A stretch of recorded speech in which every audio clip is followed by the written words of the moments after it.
دہشت گردوں کو گرفتار کر لیا، جبکہ مقابلے میں ایک دہشت گرد کو مار گرایا۔ تفصیلات کے مطابق CTD اور حساس اداروں نے شاہ لطیف ٹاؤن میں دہشت گردوں کے خلاف مشترکہ آپریشن کرتے ہوئے ایک دہشت گرد کو ہلاک اور 5 کو گرفتار کر لیا۔ انسداد دہشت گردی فورس اور حساس اداروں کی جانب سے دہشت گردوں کی موجودگی کی اطلاع پر شاہ لطیف ٹاؤن میں موجود مکان پر چھاپا مارا گیا، جس پر دہشت گردوں نے سیکیورٹی اہلکاروں پر حملہ کر دیا۔ آپریشن کی نگرانی کرنے والے DIG CTD عمر شاہد کا کہنا تھا کہ کارروائی کے دوران دہشت گردوں کی جانب سے پولیس کی بختر بند پر دستی بموں سے حملہ کیا گیا، جس کے بعد اہلکاروں اور دہشت گردوں کے درمیان فائرنگ کا تبادلہ ہوا۔ BDS نے مکان سے برآمد بارود سے بھرے رکشے کو ناکارہ بنا دیا۔ دہشت گردوں نے رکشے میں بال بیرنگ، نٹ بولٹ مختلف خانوں میں چھپائے ہوئے تھے تاکہ نقصان زیادہ سے زیادہ ہو۔ مکان سے 4 خودکش جیکٹس، 15 دستی بم اور 4 کلاشنکوف برآمد ہوئی ہیں، جبکہ سینکڑوں گولیاں، 2 راکٹ لانچر اور بلاک بم بھی برآمد ہوئے ہیں۔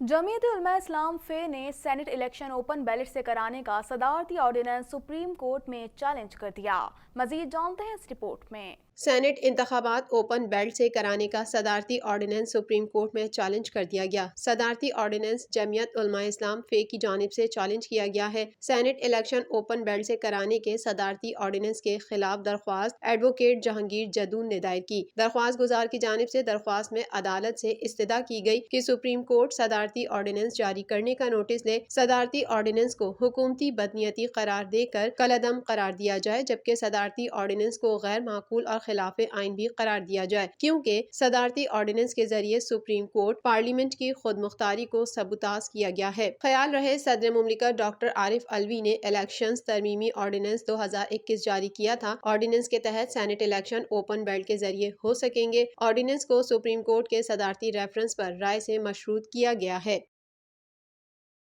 پاکستان نے حسن علی کی تباہ کن بولنگ کے باعث راولپنڈی ٹیسٹ میں جنوبی افریقہ کو 95 رنز سے ہرا کر 18 سال بعد سیریز میں شرکت سے دوچار کر دیا۔ مزید تفصیلات جانتے ہیں اس رپورٹ میں۔ پاکستان کی جانب سے 2 میچز کی ٹیسٹ سیریز کی پہلی اننگز میں 272 رنز بنائے گئے، جس کے جواب میں جنوبی افریقی ٹیم 201 رنز پر آؤٹ ہو گئی۔ قومی ٹیم دوسری اننگز میں 298 رنز پر آؤٹ ہوئی اور مہمان ٹیم کو جیت کے لیے 370 رنز کا ہدف دیا تھا، جس کے جواب میں مہمان ٹیم 274 رنز ہی بنا سکی۔ دوسرے ٹیسٹ کے آخری روز ابتدائی اوورز میں ہی حسن علی نے پاکستان کو 2 کامیابیاں دلوائیں۔ وین ڈار ڈاسن کو 48 اور فاف ڈپلیسی 5 رنز پر آؤٹ ہوئے، تاہم ایڈمم مارکرم اور ڈمبا باوما نے ذمہ داری کا مظاہرہ کرتے ہوئے 106 رنز کی شراکت قائم کی۔ مارکرم نے شاندار سنچری اسکور کی، تاہم نئی گیند ملتے ہی حسن علی نے مارکرم کو 108 رنز پر پیویلین بھیج دیا اور اگلے ہی گیند پر کپتان کوئنٹن ڈی کاک کو بھی آؤٹ کر دیا، جو میچ کا ٹرننگ پوائنٹ ثابت ہوا۔ ٹمبا باوما کی مزاحمت 61 رنز پر دم توڑ گئی۔ ویان ملڈر 20 رنز کے مہمان ثابت ہوئے۔ ڈین ایلگر نے 17 رنز کی اننگز کھیلی، جبکہ کشف مہاراج اور کگیسف رباڈا کھاتا کھولے بغیر آؤٹ ہوئے۔ قومی ٹیم کی جانب سے حسن علی نے 5، شاہین آفریدی نے 4 اور یاسر شاہ نے 1 وکٹ حاصل کی۔ حسن علی نے مجموعی طور پر ٹیسٹ میں 10 وکٹس حاصل کی۔ کپتان بابر اعظم نے کہا کہ کراچی ٹیسٹ والی ٹیم کو ہی برقرار رکھا ہے، یہ ٹیسٹ بھی جیت کر سیریز 2-0 سے اپنے نام کرنا چاہتے ہیں۔ دوسری جانب مہمان ٹیم نے لانگی نگیٹی کی جگہ آل راؤنڈر ویان ملڈر کو ٹیم میں شامل کیا ہے۔ دنیا کی سب سے خطرناک چوٹی K2 پر فضائی سرچ آپریشن تیسرے روز بھی جاری رہا، لیکن علی سردپارہ اور دیگر لاپتہ کوہ پیماؤں کا سراغ نہیں مل سکا۔ مزید جانتے ہیں اس رپورٹ میں۔ دنیا کی سب سے خطرناک چوٹی K2 پر فضائی سرچ آپریشن تیسرے روز بھی جاری رہا، لیکن علی سدپارہ اور دیگر لاپتہ کوہ پیماؤں کا سراغ نہ مل سکا۔ ریسکیو ذرائع کے مطابق آج بھی ہیلی کاپٹرز نے 7000 میٹر سے بلندی پر سرچ آپریشن کیا۔ موسم موافق ہوا تو جہاز کے ذریعے انتہائی بلندی پر سرچ آپریشن زیر غور ہے، تاہم موسمی حالات کے باعث زمینی راستے سے ریسکیو معطل ہے۔ خیال رہے کہ گزشتہ روز ہیلی کاپٹرز نے 7800 میٹر بلندی تک پرواز کی تھی۔ ریسکیو ٹیم نے پاکستانی کوہ پیما محمد علی ستپارہ اور ٹیم کو ڈھونڈنے کی بھرپور کوشش کی لیکن ناکام رہی۔ فضائی سرچ آپریشن میں نامور نیپالی شرپا چنگدووا اور ساجد ستپارہ نے حصہ لیا۔ سرچ آپریشن کے بعد ساجد ستپارہ کو ہیلی کاپٹر کے ذریعے اسکردو پہنچا دیا گیا تھا۔ خیال رہے کہ لاپتہ پاکستانی کوہ پیما علی ستپارہ اور 2 غیر ملکی کوہ پیما سردیوں میں بغیر آکسیجن K2 کو سر کرنے کی کوشش کر رہے تھے۔ محمد علی ستپارہ نے 2016 میں سردیوں کی مہم جوئی کے دوران پہلی بار نانگا پربت کو سر کیا تھا۔ انہیں یہ اعزاز بھی حاصل ہے کہ انہوں نے 8000 میٹر کی 8 چوٹیاں فتح کرنے کے علاوہ 1 سال کے دوران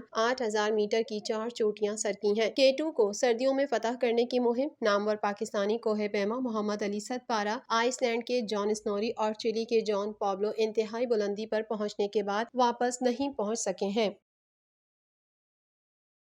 مزید خبریں بھی بلیٹن کا حصہ ہوں گی مگر اس بریک کے بعد۔